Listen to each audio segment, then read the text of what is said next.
In today's video, I will show you step-by-step how to blur background in CapCut PC. The first thing you need to do is import your video in which you want to blur the background. Once you have imported the video into CapCut, drag it twice onto the timeline. Arrange them to be side by side, as I have just done.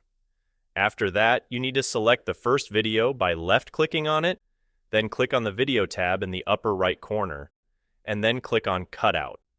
After that, enable the Auto Cutout option. Once you've enabled the Auto Cutout option, wait a few seconds and your background will be deleted.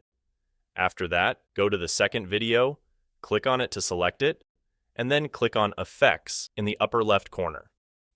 Then, click on Lens and find the blur effect.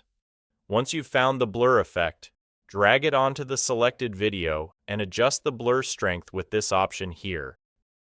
Once you've set the blur, all you need to do is drag the first video above the second one, and you'll get a great blurred background effect. Another thing you can do to improve the appearance of the blurred background is to slightly increase the size of the first video.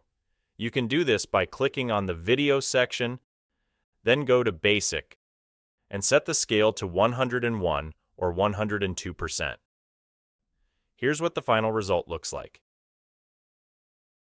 If you found this video helpful, please leave a like and subscribe to my YouTube channel. Thanks for watching.